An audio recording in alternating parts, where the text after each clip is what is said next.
ਸਭ ਤੋਂ ਪਹਿਲਾਂ ਜੀ ਸਤਿ ਸ੍ਰੀ ਅਕਾਲ, ਨਮਸਕਾਰ। ਸਤਿ ਸ੍ਰੀ ਅਕਾਲ ਜੀ। ਤੇ ਜਿਹੜਾ ਆਪਣਾ ਆਹ ਪਲਾਂਟ ਹੈ ਨਾ, ਆਪਾਂ ਵਿਜ਼ਿਟ ਵੀ ਕੀਤਾ ਸੀਗਾ ਜੀ। ਇਹਦੀ ਸ਼ੁਰੂਆਤ ਕਿਵੇਂ ਹੋਈ ਸੀਗੀ? ਸਭ ਤੋਂ ਪਹਿਲਾਂ ਸਟਾਰਟਿੰਗ ਕਿਵੇਂ ਹੋਈ ਸੀ ਵੀ ਆਪਾਂ ਕੀ ਕੰਮ ਕਰਨ ਲੱਗੇ ਸੀ? ਆਪਾਂ ਨੂੰ ਆਈਡੀਆ ਕਿਵੇਂ ਆਇਆ ਸੀਗਾ ਵੀ ਆਹ ਕੰਮ ਆਪਾਂ ਕਰਨਾ ਹੈ? ऐसा है जी, मैं खुद BSc एग्रीकल्चर हूँ ਹਾਂਜੀ और खेती का मेन किसानी धंधा है हमारा, खेती का ही। ਹਾਂਜੀ और खेती में बड़ी दबा के खेती की है, सारा इरिगेशन सिस्टम और ड्रिप पे है, सोलर पे है। और प्रोग्रेसिव फार्मर का मेरे को सरप्राइज भी मिला है, 10,000 रुपये इनाम मिला, सर्टिफिकेट मिला उसमें। उसके बावजूद इसके साथ साथ में क्या है, पशुपालन का धंधा है। ਹਾਂਜੀ तो पशुपालन का धंधा, दूध बेचते थे, बाहर गंगानगर से आती थी गाड़ी वाले दूध। तो जो हमसे भाव कमिटमेंट किया वो भाव नहीं दिया, उससे काफ़ी कम दिया और पैसे बड़े लटका के दिए। तो हमने जिद करके यहाँ से चले यार धंधा अपने खुद करेंगे। और बेटा ये दूध लेके गया देवेंद्र, ठीक है जी। बाज़ार में दूध बिका नहीं, ये हालत हो रही है उसमें। दूसरा, जब उनको थोड़ा कन्वेंस करके दिया तो उसके बाद में तो ये हालत होगी, लोग लाइन लग के इसका दूध लेने लगे। कि हमने मन बनाया था भी ना एक बूंद मिलावट लेनी है और ना एक बूंद मिलावट देनी है। उसी बेस पे बना के कुछ हौसला हो गया, चल धंधा कर तो सकते हैं। और डे नाइट कभी भी आंधी है, बरसात है, एक दिन मिस नहीं किया। चाहे जुकाम है, बुखार है, किसी भी हालत में मिस नहीं किया, हौसला हो गया। उसके बाद में जब ये हमने प्लान बना लिया तो सरकार की एक स्कीम आ गई, एग्रो प्रोसेसिंग पॉलिसी 2019। ठीक है जी। तो माननीय मुख्यमंत्री ये गहलोत साहब की भी किसानों को कुछ उत्थान करने के लिए, उसका फिर हमने वो फाइल लगाई। 50% कोटे में हमारे को सब्सिडी भी मिल गई इसमें। फिर ये दूध वाला में धंधा शुरू करना मन लग गया। दो कारण थे भी, कोई भी धंधा करते हैं उसमें कारण होता है भाई क्यों करते हैं अपने। हाँ जी। एक तो जो यहाँ के जो लोकल नज़दीक के किसान थे जो दूध का धंधा करते हैं, उनको भाव नहीं मिल रहा था। हाँ जी। और टाइम पे पेमेंट नहीं मिल रही थी। और दूसरा जो खरीददार है, पैसा देने के बावजूद भी उनको ना तो वो क्वालिटी मिल रही थी और पता नहीं क्या क्या जो बाज़ार में देख रहे हैं उसमें वो हाल था। तो दोनों कारण थे भी, उनको वाजिब भाव मिले और समय पर पैसा मिले। और दूसरा जो खरीदार है तो उसको घी है, दूध है, मावा पनीर एकदम शुद्ध मिले। उसी मकसद को रख के हमने ये धंधा शुरू किया है। और हमारा प्रयास कल भी, आज भी और फ्यूचर में कभी भी एक ही प्रयास रहेगा कि साफ़ सुथरा धंधा करना है, एक बूंद मिलावट ना लेनी है ना देनी है, एक टीम पे काम करना है। ठीक है। ਤੇ ਆਪਣਾ ਆਹ ਪਲਾਂਟ ਸ਼ੁਰੂ ਕਰਨ ਨੂੰ ਟਾਈਮ ਕਿੰਨਾ ਕੁ ਹੋਇਆ? ਟਾਈਮ ਪੀਰੀਅਡ ਵੀ किन्ने आप केड़ी सन शुरू किया सीगा, केड़ी ईयर च? अपने ये एक्चुअल में 2020 में हमने शुरू कर दिया था, पर वो कोरोना काल में कुछ थोड़ा टाइम लग गया।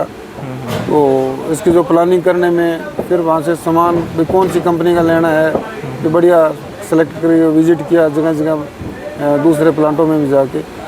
तो मतलब अप्रोक्सीमेटली 1.5 साल स्टेबल होने में लग गया। और अभी 1 साल 8 महीने हो गए इसको शुरू हुए। ਇਸ 'ਤੇ ਜੇ ਆਪਾਂ ਇਨਵੈਸਟਮੈਂਟ ਦੀ ਗੱਲ ਕਰੀਏ ਹੈ ਨਾ, ਜਿਵੇਂ ਆਪਾਂ ਪਲਾਂਟ ਕੋਈ ਛੋਟੀ ਮੋਟੀ ਗੱਲ ਨਹੀਂ ਹੁੰਦੀ ਸ਼ੁਰੂ ਕਰਨਾ, ਇਨਵੈਸਟਮੈਂਟ ਆਪਣੀ ਕਿੰਨੀ ਕਰੀ ਹੈਗੀ? इन्वेस्टमेंट एक्चुअल में हमने जो प्लान बनाया था ना उसमें 1,32,00,000 का हमारा मोटा मोटा एस्टिमेट था। हाँ जी। तो उसी हिसाब से हमारी प्रोजेक्ट रिपोर्ट थी, उसी हिसाब से बैंक का वो लोन का था। परंतु स्टील का भाव काफ़ी महंगा हो गया था। तो हमारा लगभग इसमें 1.5 करोड़ रुपए मूल राशि जो मैंने पहले लग गई इसमें, ये गाड़ियों का और का सारा, ये मान के चलो अभी आज के दिन 2 करोड़ रुपए का ये सामान इसमें लगा हुआ है सर। ये अपना 2 करोड़ रुपये आप मान लिया है ना भी लग गया। जी जी जी। ਤੇ ਜਦੋਂ ਆਪਾਂ ਸ਼ੁਰੂ ਕੀਤਾ ਸੀ ਪਲਾਂਟ, ਆਪਣੇ ਮਾਰਕੀਟਿੰਗ ਵਾਲਾ ਆਪਾਂ ਕਿਵੇਂ ਦੇਖਿਆ ਸੀ ਵੀ ਆਪਣੇ ਕੋਲੇ ਪਹਿਲਾਂ ਆਪ ਪਸ਼ੂ ਹੁੰਦੇ ਸੀ ਹੈ ਨਾ, ਤੁਸੀਂ ਕਿਹਾ जी जी। ਤੇ ਬਾਅਦ ਚ ਆਪਾਂ ਵੀ ਆਸੇ-ਪਾਸੇ ਦੁੱਧ ਇਕੱਠਾ ਕਿਵੇਂ ਕਰਨਾ ਸ਼ੁਰੂ ਕੀਤਾ? ਉਹਨਾਂ ਕੋਲੇ ਜਾਣਕਾਰੀ ਕਿਵੇਂ ਪਹੁੰਚੀ ਵੀ ਆਪਾਂ ਇਸ ਪਲਾਂਟ 'ਚ ਹੀ ਦੁੱਧ ਪਾਈਏ?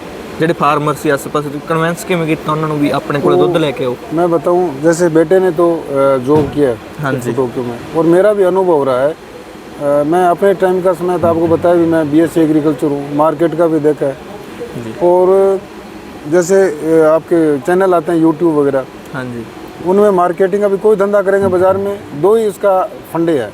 एक तो सामान खरीदना और दूसरा प्रोसेस करके उसको बेचना। हाँ जी। ठीक है। तो उसके तहत क्या क्या अपने कहाँ से कच्चा माल मिलेगा, दूध कहाँ से मिलेगा, हमने जाके लोगों से कन्वेंस किया भी इस तरह से हम प्लांट लगा रहे हैं। जैसे इधर काम चालू था तो उनको बताया भी इस तरह से प्लांट लगा रहा है, ये हमारी प्लानिंग रहेगी। तो लोगों ने विश्वास किया। दूसरा क्या, हमारा बैकग्राउंड ये कैसा है कि ज़िंदगी में बड़े भाई साहब बैंक में नौकरी की है उन्होंने, बिल्कुल डेड ऑनेस्ट ईमानदारी से, कभी 1 रुपये उन्होंने रिश्वत ली नहीं और 1 रुपये रिश्वत कभी दी नहीं। हाँ जी। मैं भी पीछे 9 साल सोसाइटी का, अपने ग्राम सेवा सहकारी समिति होती है उसमें अध्यक्ष रहा हूँ। हमारी फेल सोसाइटी थी, बिल्कुल गबन था, कोई स्टाफ नहीं था। उसके बावजूद मैं 9 साल रहा, 9 साल में इतना डेवलपमेंट हुआ उसमें का लोग देखने के लिए आते हैं यहाँ पे। अब वो तत्काल उस वक्त कलेक्टर साहब थे हमारे ज्ञानाराम जी, वो एक बार विजिट पे आए थे, उतना प्रभावित हुए। उस वजह से हमारे इलाके में इनका था भी ये परिवार है ना 1 रुपए की या कहीं मिलावट का काम नहीं कर सकता। लोगों को फेथ था उसमें, और ठगी मारने वाला काम नहीं है। इसका हमारे को जो हमारा परिवार का जो फीडबैक बोलते हैं, या जो पुराना जो रुतबा है, ईमानदारी से काम करने वाला है, उसका हमारे को बड़ा असर अब मिला जाके मार्केट में, फील्ड में जाके मिला हमारा। ਤੇ ਇੱਕ ਸਰ ਜਿਵੇਂ ਆਪਾਂ ਵੇਖਦੇ ਹਾਂ, ਆਪਾਂ ਕੋਈ ਕੰਮ ਸ਼ੁਰੂ ਕਰਦੇ ਹਾਂ ਨਾ, ਉਹਦੇ ਵਿੱਚ ਡਾਊਨਫਾਲ ਵੀ ਆਉਂਦਾ ਹੈ। ਆਪਣਾ ਨਾਲ ਵੀ ਕੋਈ ਇਹੋ ਜਿਹੀ ਗੱਲ ਹੋਈ ਹੈ ਵੀ ਆਪਾਂ ਨੂੰ ਲੱਗਿਆ ਹੋਵੇ ਵੀ ਕੁਝ ਗਲਤ ਹੋ ਰਿਹਾ ਜਾਂ? मैं बताऊँ डाउनफॉल में, एक तो मैं बताऊँ हमारे को कोई खराब आदमी नहीं मिला। हाँ जी। पूरा प्रशासनिक है। लोग कह देते हैं सरकारी काम है, बिना पैसे के काम नहीं होता है। मैं आपको मेरे रिजिक पे बैठा हुआ आज बता रहा हूँ, 1 रुपया कभी कमी हमारी रिश्वत नहीं लगी। हाँ जी। चाहे वो कृषि उपज मंडी के अधिकारीगण हो, मार्केटिंग कमेटी में जो बोर्ड यहाँ के, बैंक के, या फिर जो एग्रीकल्चर डिपार्टमेंट से जो मिलता जुलता है, कभी भी हमारे को नौबत नहीं आई खराबी की। खराबी कोई धंधा करने में तकलीफ आने का, ऐसी तकलीफ आई मैं बताऊँ, मैं हमने जिस दिन नींव रखी थी ना, मेरे लगभग बाल काले थे, पूरे 3 साल में सफ़ेद हो गए। इतनी तकलीफ तो आई, पर तो हौसला है, पूरे परिवार का सहयोग है, सारे मिलजुल के कर रहे हैं उसमें, तो हौसला नहीं डिगने दिया। बाकी देखो तकलीफ आती है, मार्केट में जो मिलावटी जो धंधा कर रहे हैं उनकी तकलीफ आती है। वो दूसरे जो यहाँ पे दूध जो खरीद रहे हैं उनको तरह तरह के मतलब प्रोपोगंडा नए आदमी को बनाते हैं, वो तो आई स्वाभाविक है साहब। स्टाफ क्या ही है, जो हमारे ऑपरेटर है या लेबर है, यहाँ अपने लोकल की क्यों प्लांट है नहीं इस टाइप के, तो दूर से मंगाना पड़ते हैं। कभी उनको काम हो गया और हो गया, फिर क्या दोनों बेटों ने प्लांट चलाना सीख लिया। छोटे वाला पैकिंग मशीन पूरी एकदम चला लेता है, बड़े वाला प्लांट चला लेता है। इसके बाद में हौसला हो गया, हम नहीं कर लेंगे, कोई बात नहीं, कर लेंगे। ठीक है, ठीक है जी।